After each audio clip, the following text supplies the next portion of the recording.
We begin this episode with an apology. From me to you. I'm very proud of my content, not because I think it's great, but because you all do. And on Monday, my episode was pretty much cut in half. The original episode length was 28 minutes, and the episode that released to y'all was about 13-ish minutes, and it was super disappointing because you all didn't get to see kind of the result. You saw the major thing, which was the conquering of the Trident and bringing it into the fold. But you didn't get to see everything, and that's disappointing to me. And I hope that you all can find it in your hearts to forgive this guy, because I really do value the things that we've accomplished in this series in particular. I value the time that we've invested. I value the amount of things that have happened in this series, and I don't want you all to shy away from it simply because of one mistake. That's all on me. Basically, what happened was in recording what ended up becoming yesterday's episode with these big long time lapses they're huge files. I cleared off some space on my hard drive to make room for them. Didn't even realize at that point, this was over the weekend, what was up with the episode length. And so whenever the episode dropped yesterday and all this, whenever the episode dropped on Monday and there was all this talk about it being really short, I went back to go look for the file and I didn't have it. And so I did a bunch of recovery options on my hard drive, all that kind of stuff. Couldn't locate the file in a complete form.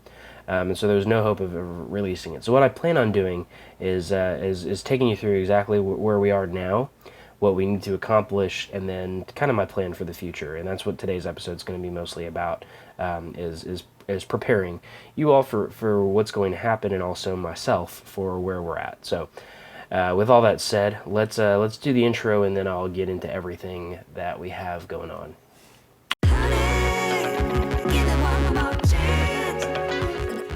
Okay, so here we are in the Kingdom of the Woods, and I say kingdom even though it's an empire. It's the Empire of the Woods, and the only reason I'm avoiding is because I'm really not used to saying the empire yet. We have 5 kingdom level titles that we need to dish out, and honestly, I don't know if I want to do that. Look at the borders for the Trident. Look how massive that is. We'll have basically what will end up being like, I don't know. I don't even know how to say it. It's going to be like a Lord Paramount that owns 90% of my land, or that rules over it. So it has to be a very powerful house. That's the Kingdom of the Trident. There's also the Kingdom of the Woods, which technically doesn't have any de jure land, and that would be more of an honorary title. I think I know exactly who I'm going to give that to.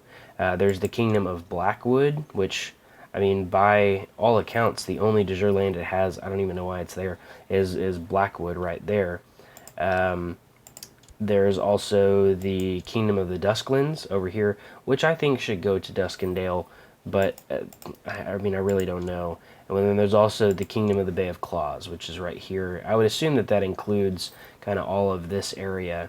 So yeah, this is the point that we're at. We also have a son that was cut out of the last episode. Prince Valor of the Woods. He's currently 5 years old. Doesn't really have any big stats or traits to speak of. I do know, though, one thing that I do want to do while I'm thinking about it. We were at war for so long, I never got around to becoming my son's own guardian. So I need to do that. I need to become the guardian of my son.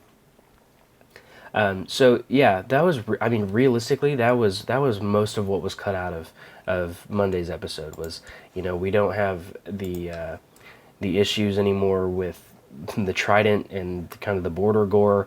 We have our empire established. I was trying to figure out who I wanted to give the kingdoms to. I did a couple different scenarios and ended up giving them back to myself, just because I wanted to kind of consult you guys and see where we're at with all of that, because I think I know the location of 3 of them, but 2 of them I'm just not sure. I just need to make double sure, because we're about to start something that's going to be very different, very interesting.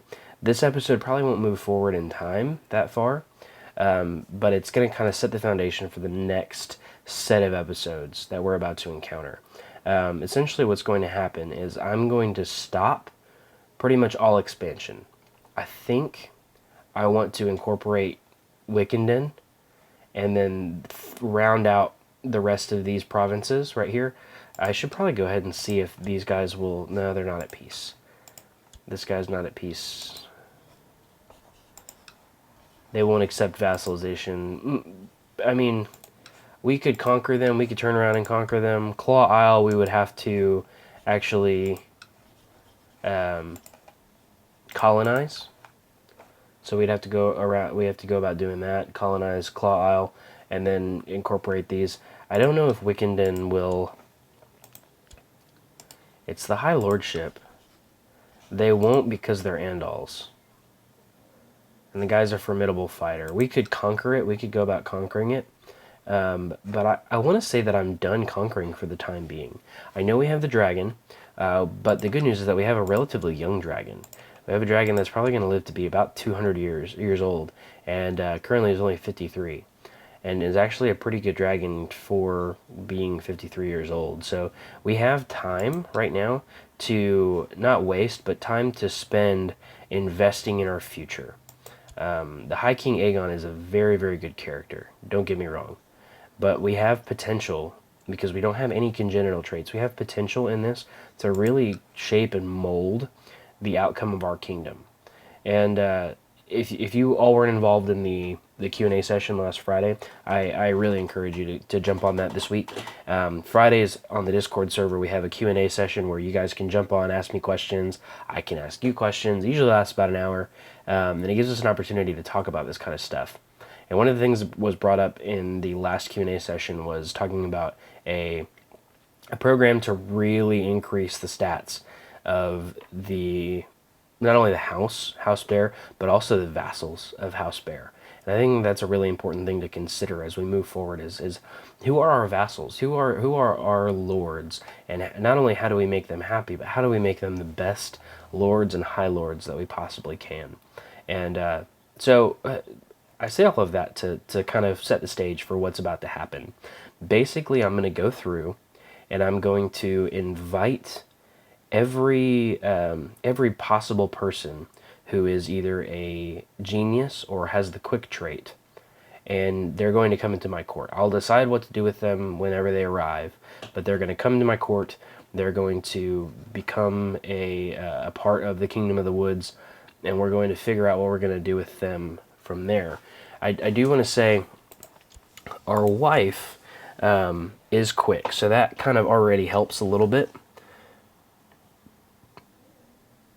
She has a weak claim on the Kingdom of the Trident, which is a little weird because technically we hold that as a family. But anyways, I say all of that to say, like, this is going to be like the start of us creating not a like a superior race or anything like that, but at least a beginning a pattern of superiority in terms of stats and traits that will benefit us very, very deeply in the future. Whenever we do consider expansion from here, like, I'm comfortable with the size of the Kingdom of the Woods right now. I'm comfortable. We're appropriately sized. The Stormlands has shrunk a little bit, but if they were to incorporate Summerfield and all this back into their, they would have a good sized kingdom. Dorne, if it was unified, would have a good sized kingdom. We kind of dwarf the Rock, but we're about the size of the Reach, and you know, we're appropriately sized, and I like it.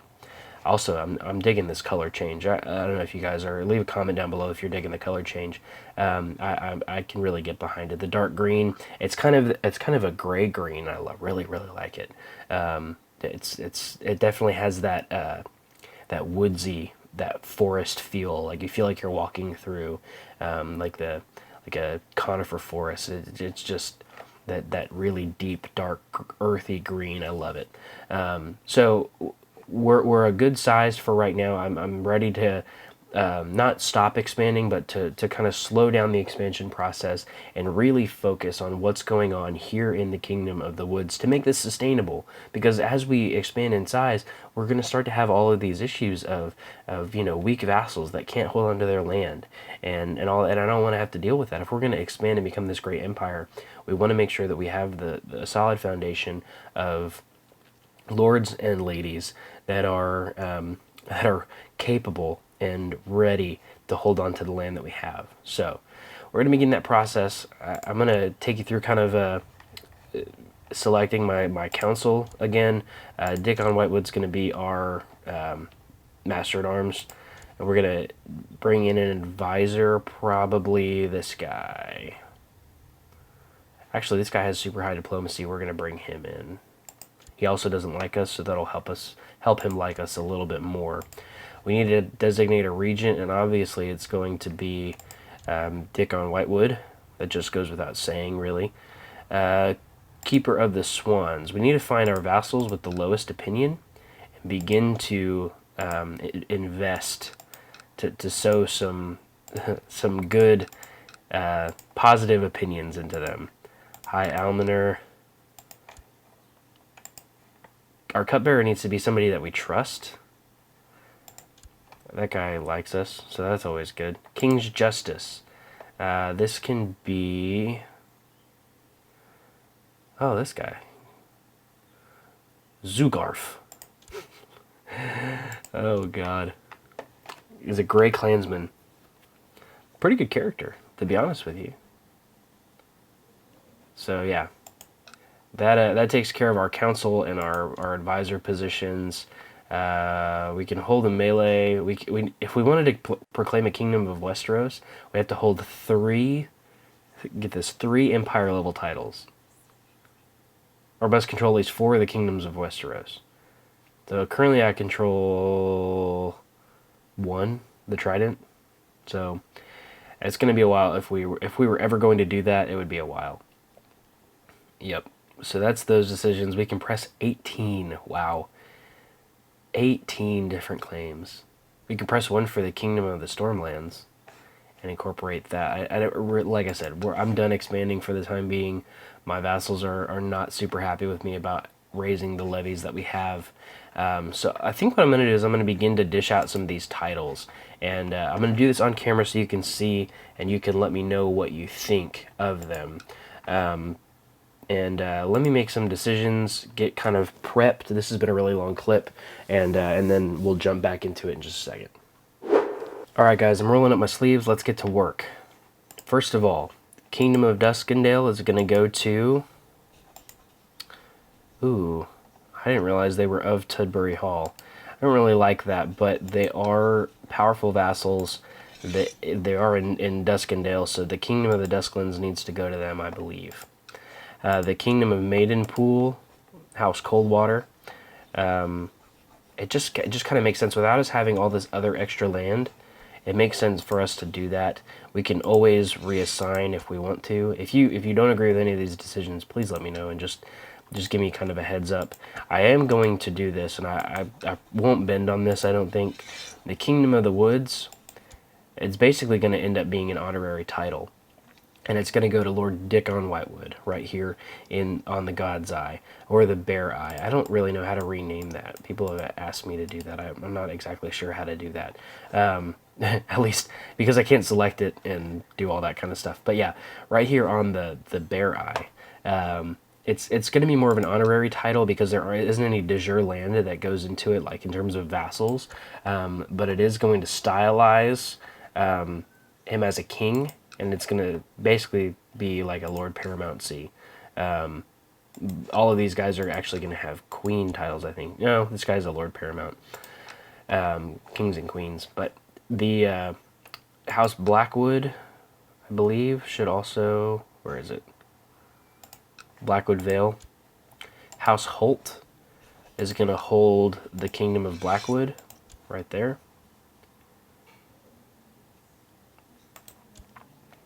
Probably should have given it to this guy. Yeah, I probably should have given it to that guy. Let me go back up here. find where it is.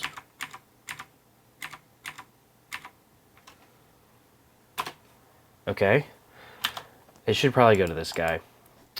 I don't really want it to, but it's going to. He already has the High Lordship, so he might as well have the Kingdom tier title too. And then we need to figure out what we're going to do about the... yeah.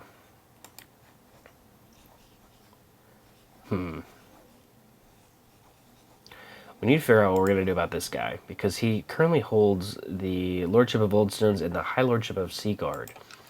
I think Seaguard is currently held by an Andal. No, this is House Mud. Okay, so that's what we're going to do. I'm going to give the House Mud the Kingdom of the Trident. It holds most of the lands and a lot of the vassals, but that's okay. It opens up 2 new advisor positions, so that's always good. We can do, yeah, Harris Mud and Gilliam Coldwater. So that's what the Kingdom of the Woods looks like now, with all the Kingdom tier titles dished out. It's funny, I don't even hold my own Kingdom title, but I don't need to. I have the Empire tier title. Let's see how many men we can raise up. 23k. That's pretty good, but I think we can get it higher if we work a little bit at it. Now, let me know what you think of all this down in the comment section. If you want me to rearrange stuff, change things up a little bit. It is kind of north heavy. Oh, like there's not a whole lot down here of kingdoms to dish out. Maybe we can incorporate a kingdom tier title down here or something like that. But basically there's 5 Lord Paramouncies that have been given out in the Kingdom, or the Empire of the Woods. So yeah, that's what that looks like. All of that's held onto now. All my vassals will not hate me now. That's always a really good place to begin. Let's see.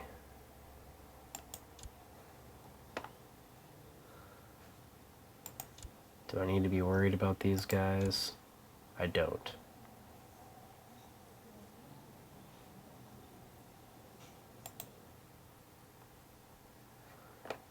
Maybe I do. I don't know. I need to keep an eye on that. I can always reconquer them if the lands pass away from us. The only reason it's vassal inheritance was giving me a warning, and I think it's because her heir is in prison down in the Stormlands, so there's always a chance that it could be lost, and I think his heir is not of his dynasty, so there's always all of that we could potentially run into. House Mud is able to raise up, looks like 5k men.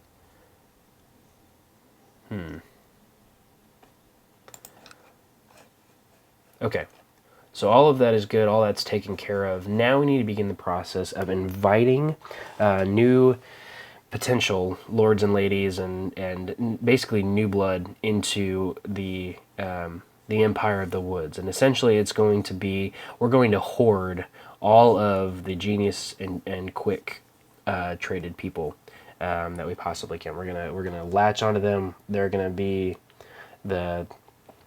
all in the Kingdom of the Woods, basically.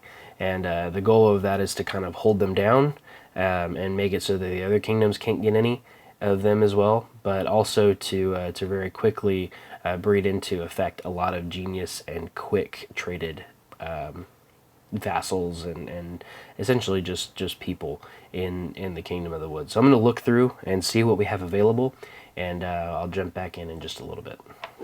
All right. So there's a lot of people with the quick trait, and so that are willing to come to court. Basically, I have it any gender, as long as they're not a ruler, they're in diplomatic range, and they are willing to come to my court. So yeah, basically what's going to happen is I'm just going to invite them all. This is going to get boring, so I'm not going to show you the entire process, but basically I'm going to just invite all of them to court. I'm going to allow them to come in, and then we're going to figure out what to do with all of them, because it could very quickly get out of hand if I don't do something about it, and they're all just kind of sitting idly in my court. So yeah, let me finish this up, and I will we'll jump back in just a second. Okay, so essentially there's only one genius that will come to court now, so there's that. I'm gonna actually just take off this really quick and see if there's anybody that's willing to come if I pay them. this guy will come if I give him some cash. How much does he want? Okay, that's good. Invite to court. I guess I need to leave it on and just look for the thumbs up or thumbs down.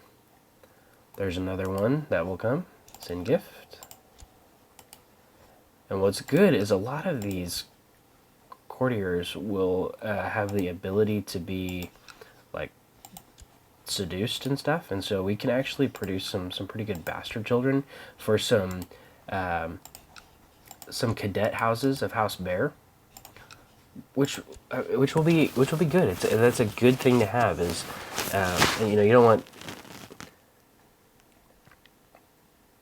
don't want a bunch of guys with claims on your land, but it's always good to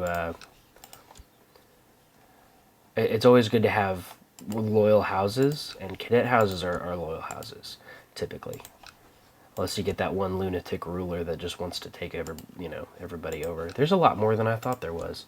I'm gonna have to probably build up my gold again, and then reassess the guys that are quick. We should probably do this quite often if we're really gonna commit to this. Let me just go scroll through here, make sure everybody's a thumbs down.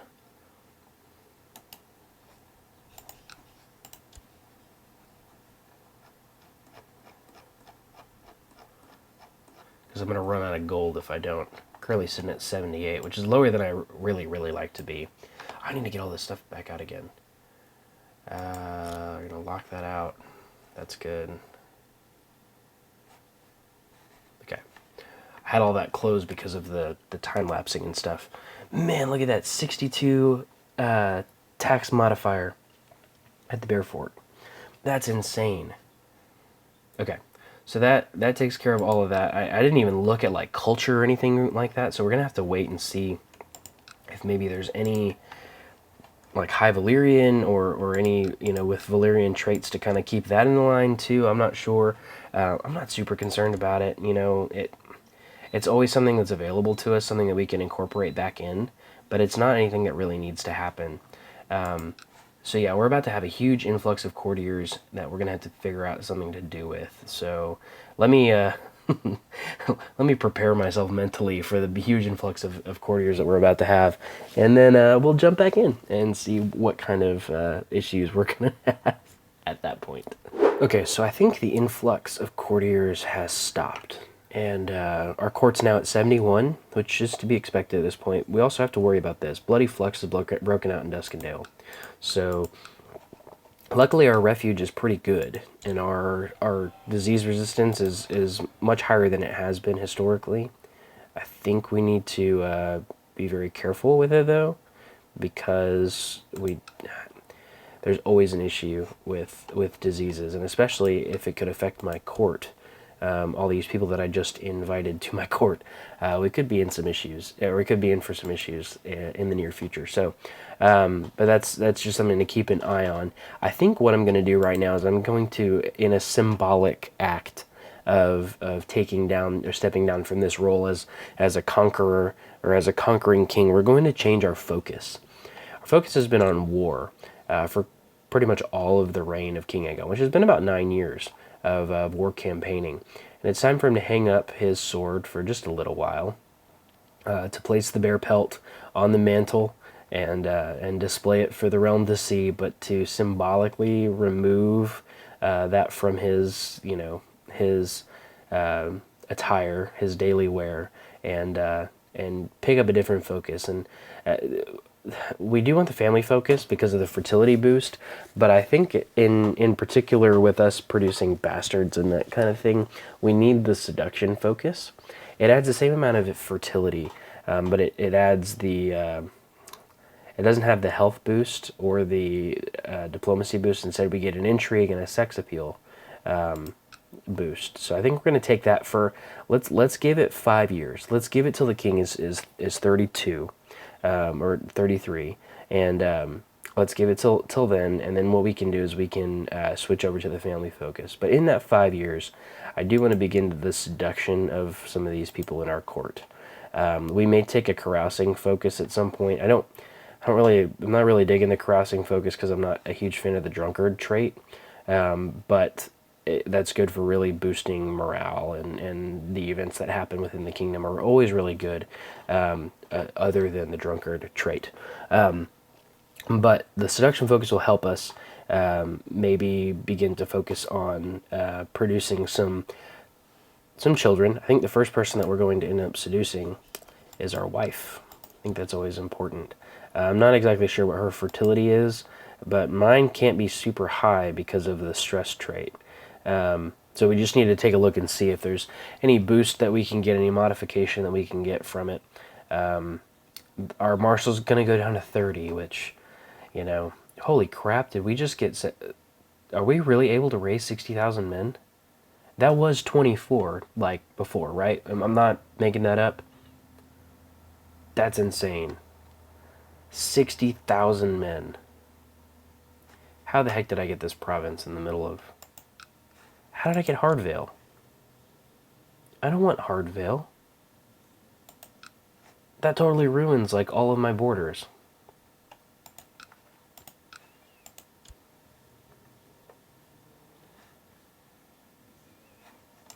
What the heck?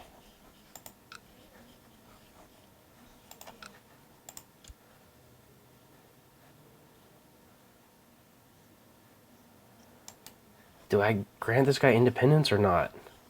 Leave a comment down below. Do I grant that guy independence or not? I don't that's like a blemish on the map. I don't want that. All this talk about not getting any more land, and all of a sudden we have more land. Ugh. Okay, so we begin the process of seducing our wife. We begin the process of seducing our court.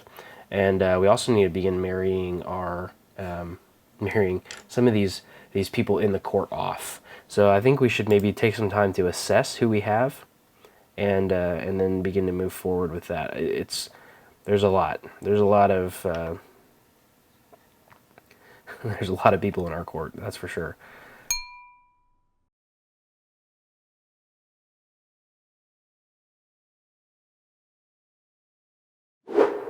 Okay. Torrent of Gatehouse, you can... If I do marry as you please, he's going to marry, like, the most available person in my court. I'm not super happy about that, but... Winter is coming. I'm watching our gold tick up. I really want our wealth to increase before we finish this. Okay, I'm attending a festive outing with Jania. Fortunately, half the court is also here, and I'm having trouble getting any alone time with my amorous quarry. So let's leave her a note to meet us by the stream. Oh, look, she got married. That's funny. That's the one he married. See, dude, I was already seducing her before you ever even came along, so... let's try to do... He's my rival now. That's funny. Okay. Let's try the other girl. See if maybe she's a little bit easier. My king. Snares Ruacus has been defeated. Her reign of misrule has brought an end to the stability and has brought to Valyria. And stability has been brought to Valyria. Archon Tyvar, her heir, shall henceforth rule Valyria as your Archon. I don't serve any Archon, dude. Okay, let's, a midnight snack. I managed to chance upon Lacey alone in the kitchen when she came down for her usual late-night snack. We've talked and laughed for hours, and I can tell the attraction is growing. Hoping I've read her correctly, I lean in to whisper in her ear. She's wroth, slothful, and proud. She's also shy. So let's see if we can quote some love poetry. Ooh, that didn't work as well as I hoped.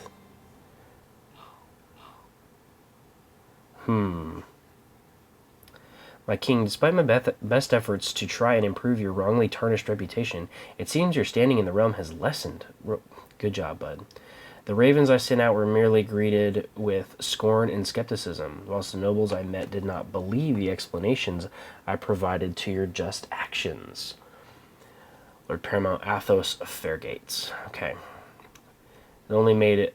I have a reputation tarnished. That sucks. He's supposed to be a good Master of Loss, too, isn't he? Yeah, he's got 29 diplomacy. That's like superhuman. Okay, another late night snack opportunity with Lacey. Let's see if we can figure out. Let's do, there we go. Confess love worked. Sure know how to cajole women. Lacey and I spent the night making sweet illicit love. I snuck off in the wee hours, leaving the court clueless, I hope. So let's let our love grow. So that gives me, relation-wise, that gives me 3 lovers, all of whom, this girl, let's see if we can break it off with her. I don't need that in my life. So I've got 2 that are both quick. That helps for a little while. We've kind of secured our spot with the court to let's see. All right, so we can raise up these men from the Dusklands, and I'm just gonna get these raiders off my land. Get off my property.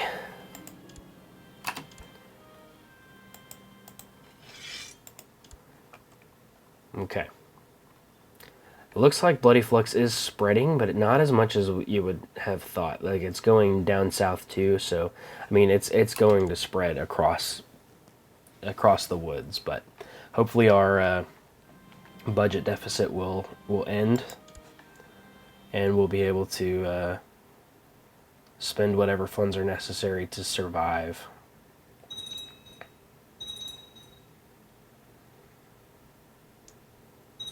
Should probably just like make a commitment, like every 5 years ish we should go about inviting those people to court and all that kind of stuff. Why does this guy want the priest of Godswood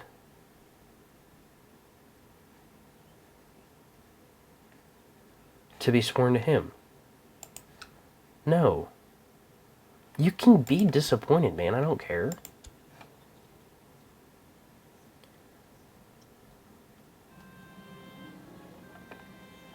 That doesn't make any sense to me. Why would you even ask me that? Okay, so the reputation tarnished. Luckily, that cool-off period's not very long. We shouldn't have to deal with that for too much longer. The lack of funds does make things a little bit... Ooh, God. Does make things a little bit more difficult. We got a little older there for a second. And, oh, look. A daughter was born to Cleos and Lena, named Marianne. Doesn't have any congenital traits. Dang. Okay. We need to keep an eye on that, too. As we married our courtiers together, we need to keep an eye on whatever children they end up producing. Oh, good. Look, we're back to 0. Never thought I'd be happy about seeing 0 gold. Okay. Good. We're out of the red. Let's see if we can't fix make our hair a little bit better or something. Make our look... that one's not bad. That one's not bad either. Let's just exit. My king, I humbly ask that you intervene on my behalf against the aggression of Lord Paramount Harris Mudd, who is invading my lands in obvious contravention to the peace of the realm. I would be eternally grateful for your support in this matter. Yours, Lord Paramount Gillum of House Coldwater. Why are you... You have... Okay, it's a de jure war over the Bay of Crabs. I will order him to stand down. I regret giving you the title of the Kingdom of the Trident, bud. I really do. I hate my life.